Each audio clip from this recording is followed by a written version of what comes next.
This is a really good example of the ways in which a multinational, multi-brand conglomerate is thinking about and using the D2C channel as a way to really better understand their consumers, not just sell directly to them, but really to gather data and understand them and get the kinds of insights about them that a lot of you guys are seeing in the ways in which you have been developing your digitally native brands. And we're lucky enough to have with us two people that you've already met because they've been asking great questions over the last few days. So you should have good questions for them too. Kennedy Embree, who's the Associate Director of D2C Growth at Clorox.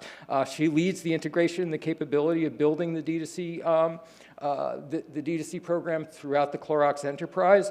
Prior to this role, she led content and website strategy for one of my favorite brands, Burt's Bees. There's a lot of that in my house. And before coming to Clorox, she spent time at Ralph Lauren. And also Jenna Mitchell, who you've also met already, Senior Manager of D2C and Brand Engagement at Clorox. Before coming to Clorox, she was at Taylor's Public Relations, where she dealt with accounts like Nike, Jordan, and P&G. Please welcome Jenna and Kennedy.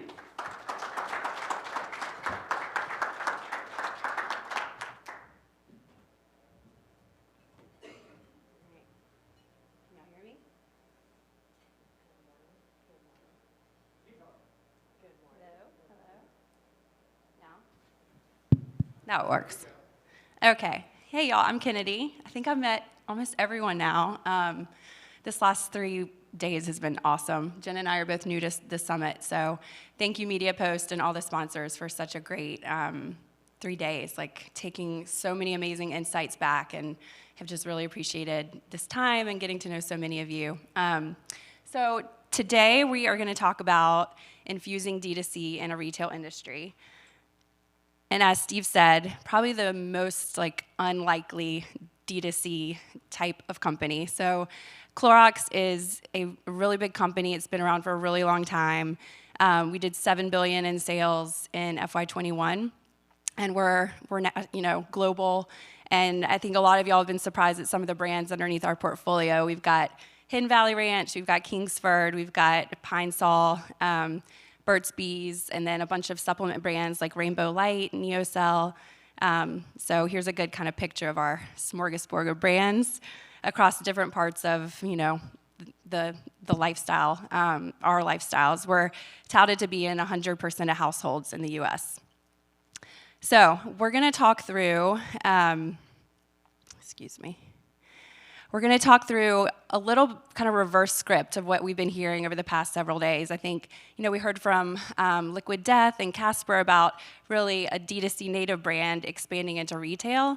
And Clorox is trying to flip the script a little bit and say, how do we, a really old, 109-year-old company, think about building a D2C capability when we are very retail dominated? And what is the right way to do that? So we have been living and kind of breathing this journey for several years now, and Jen and I have a lot of great kind of learnings, and there's been lots of trials and tries, and what we've kind of come away with is that we really want to leave retail to retailers.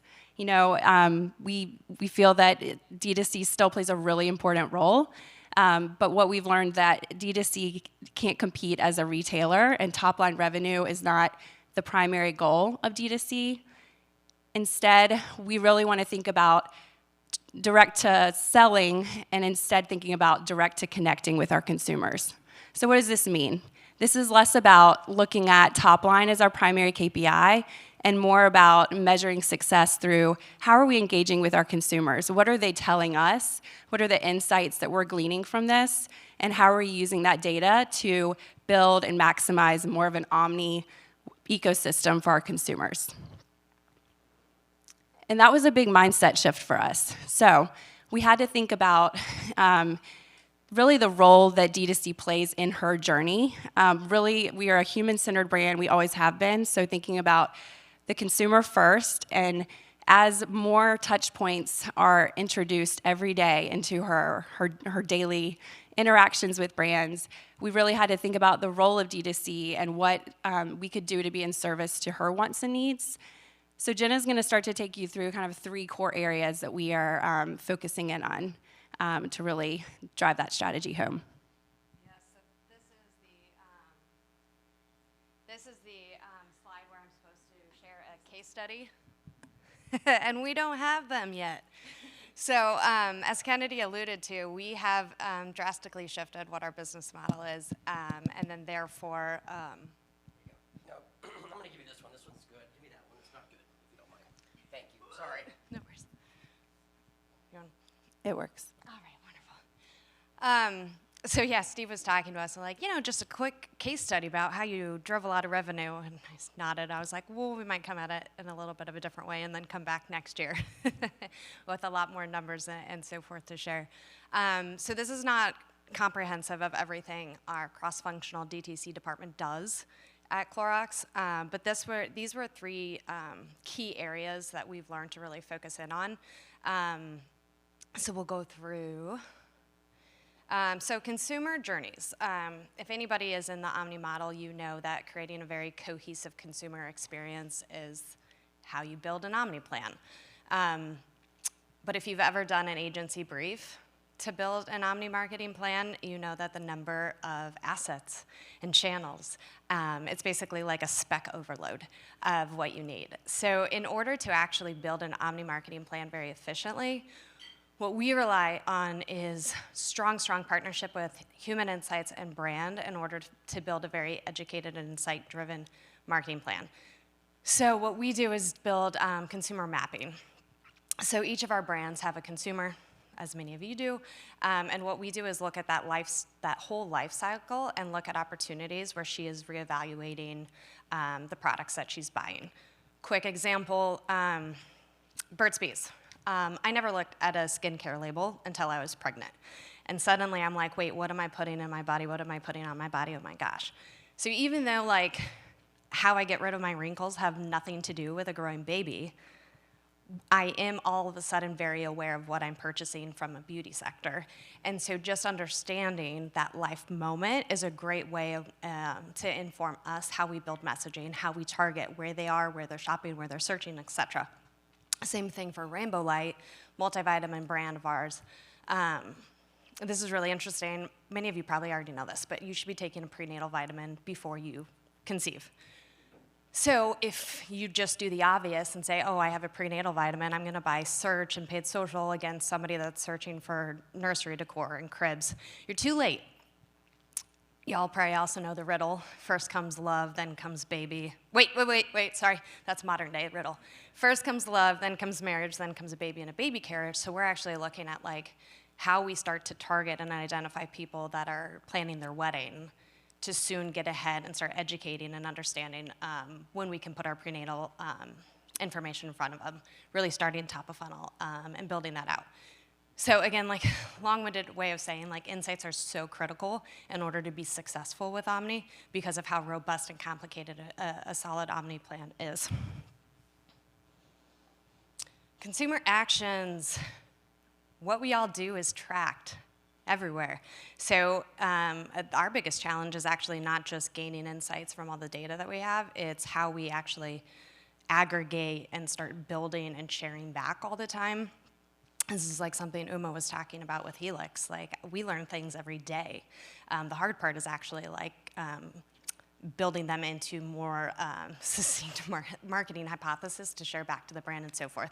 So CRM is a big thing that we do to not only understand like messaging performance, but also gain insights about what they want to see, what brands they want to see us collab with.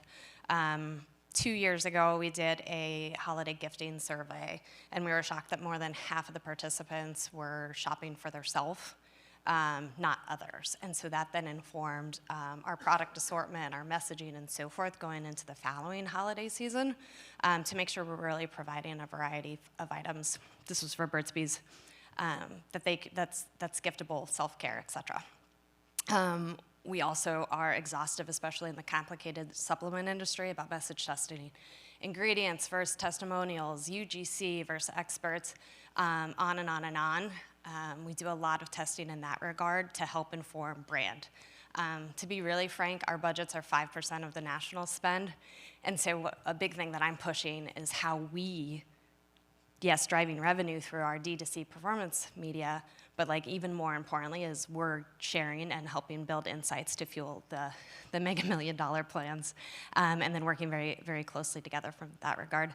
And then with Clorox, if you guys have ever worked in CPG, you know when you create a new product, that comes with like 5 million unit minimums and so forth.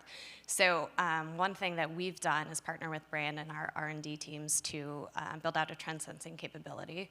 So we look at, here's a 500 unit run across spirits, across supplements and other brands, just to see what does perform, what resonates in terms of messaging, in terms of actual like product sales and so forth. And then consumer connection is the fun one, and we've heard a lot about this this week too. I like to refer to our websites as strategic real estate. In a retail world especially, we can beg, but we can't always control what gets on the shelf at Target, at Walmart, at Walgreens, but we can control what is on our digital shelf and the content and information that we make available to our consumers. So we love to lean into the idea of like really catering and understanding why they use our site.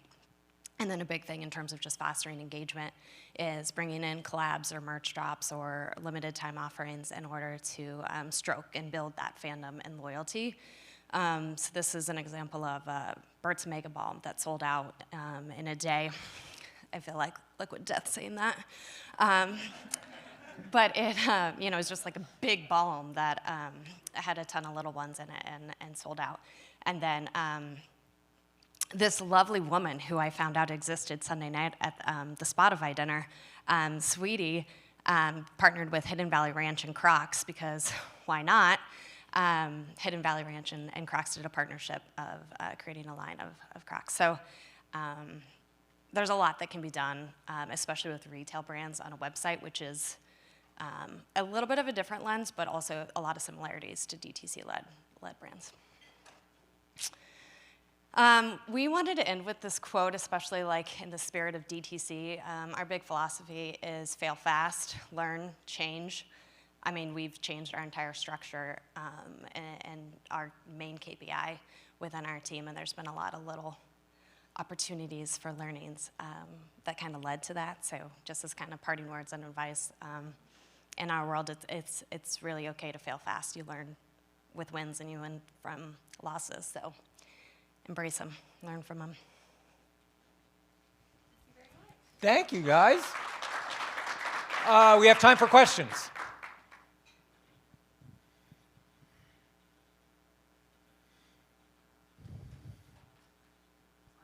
Yeah. My question would be, you talked about D2C not necessarily having, well, hi, I'm Catherine, and my voice is, so bear with me. You talked a little bit about the goal of DTC not necessarily being about driving revenue, even though I don't think you said revenue. So it's insights driven, you're using that for omni-channel.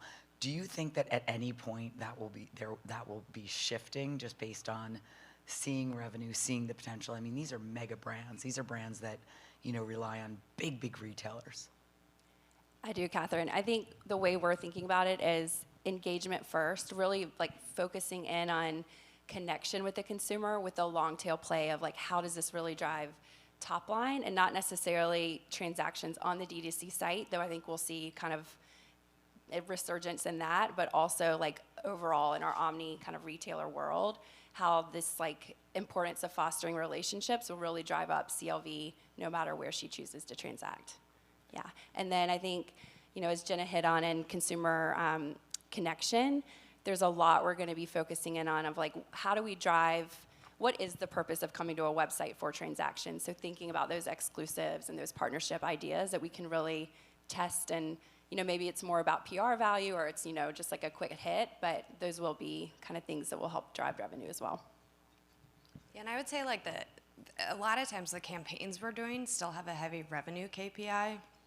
Like our performance, like we're still looking at things from a ROAS. It's more that broader prioritization, RICE scoring, like all of that, where if we're investing resourcing in our site and our product dev team, we really have to think about like what it's building for the overall brand, not just a PDP with a promo to hit quarterly revenue numbers. So thank you guys, or Kennedy and Jenna. What products are on your website? Do you do all Clorox products? So only a handful of our brands have direct-to-consumer capability today. For Burt's, I think it's actually across all of our brands. We actually sell the entire portfolio. So for Burt's, you can find all of our products on the website, which is interesting because at a retailer, you're only going to find strategic SKUs that the retailers want to buy into. So that's like interesting because you see consumers coming to our site because they can't find things that they love, like a body wash or a shade of our lip shimmer that aren't available at stores. Our vitamin supplement brands, I think most are available online. Yeah, core products. It varies based on like count and SKUs. So 60 versus 75. That's like the biggest difference between DTC and retailers. So do you guys see that expanding, and why or why not? Brand by brand basis, I think I foresee Burt's probably contracting. And as we think about the role in Omni and kind of what we need to do, it probably is less about focusing on the broader assortment and more about the products that she really is looking for that are going to drive that consumer connection and deliver on brand equity. How do you all fit within the emerging delivery infrastructure? Because that's sort of that middleman now that has allowed some CPGs to tap into the direct channel because increasingly the delivery apps want you to do a lot of your shopping in the delivery app itself, and they're sort of disintermediating the retailer even in the delivery ecosystem. So how does what you're doing impact or inform at all the relationships that you might have with the delivery system? That's a great question. It's definitely something we're piloting today across some of our brands, especially the most intuitive, like our cleaning brands. Burt's, I think, is trying it in like an Instacart. I think there's a lot of opportunity there, but honestly, it's actually planned against a different team. So I think long term, it's probably about how do we engage and like make this a bigger D2C play, right? Because that is direct to consumer. But right now, it's kind of in the piloting stage at this point. Since you're not selling that, I mean, ultimately you're trying to glean as much data as you are sales. How are you actually driving people to the site, or what's motivating people to come to one of your branded sites? And what are some of the ways, you mentioned some of the ways in which you're engaging them, but I'm really curious about what you're doing to actually drive that data input and to get people there, and then to get people to behave in certain ways so you're really gleaning the right data from them. It's a great question. What is the role of our sites is something that's the big debate going into our next fiscal planning. For one of our supplement brands, we just did a big program around kind of answering that, and this was the brand that I was mentioning in a roundtable earlier. We found that we just needed more traffic to Amazon because of the difference in conversion rates, 15 times stronger on Amazon versus our .com. Mm-hmm. But what we found is actually driving people to our site, but then allowing them to purchase from Amazon is a very successful path. So it's about like allowing that convenience, and a big investment in terms of getting those people to our site is SEO and search. I'd say for Burt's and Brita too, we're seeing a lot of great success with organic search and direct load.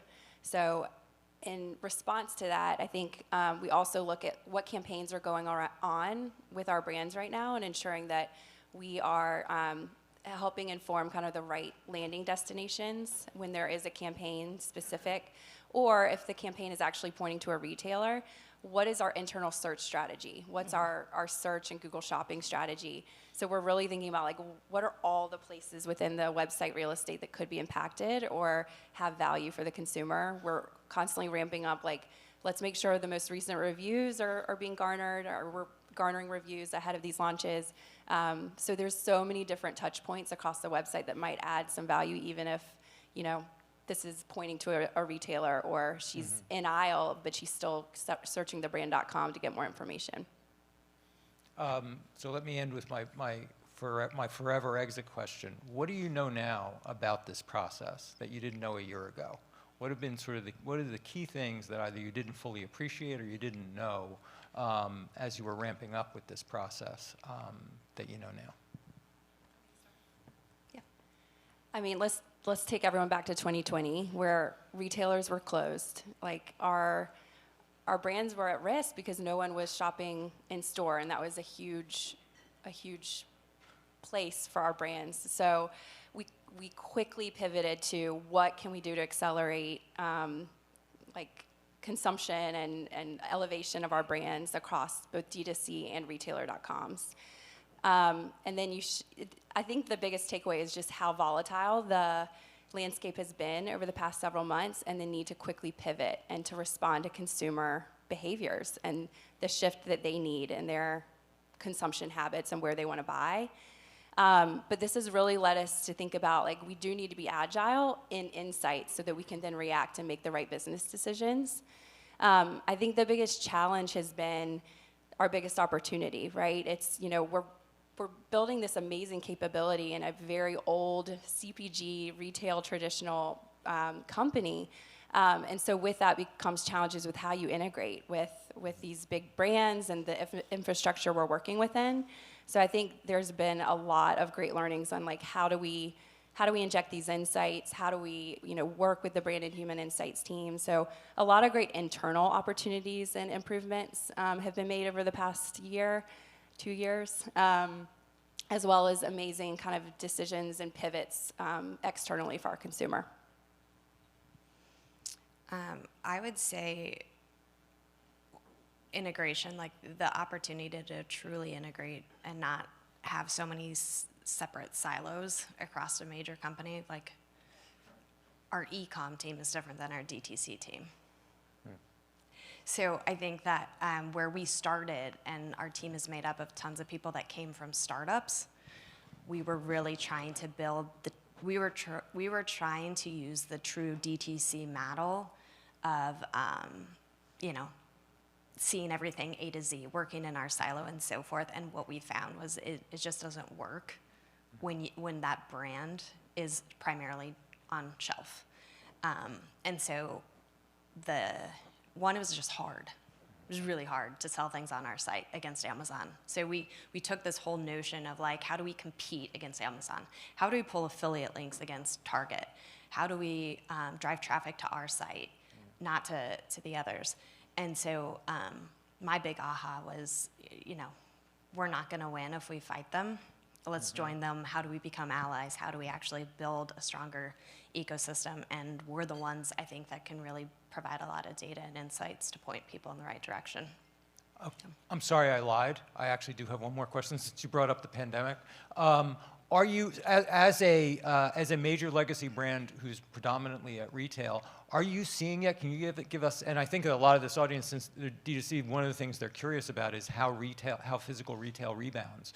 Are you guys already seeing the ways in which perhaps the needle is pulling back from online and people are rushing back to retail? Can you give us any indication of what if you're seeing any bounce back in customer journeys? We are, definitely. A lot of traffic is back to pre-pandemic levels in stores. We're still seeing great success online as well, but I think, as more people move to brick and mortar, you almost see, like, a decline on online and vice versa. But we are seeing, any indication that people are feeling more confident about getting out. We are seeing that traffic's getting back into stores, and we're seeing sales through our brick and mortar doors. Is it depressing on? I mean, is it pulling back online, or is it simply an overall increase? For D2C, we're seeing it kind of flat to 2020, which is interesting. And the SKUs are different, the behaviors are different, but it's kind of held flat versus pre-pandemic times. 2020 was a great year for D2C.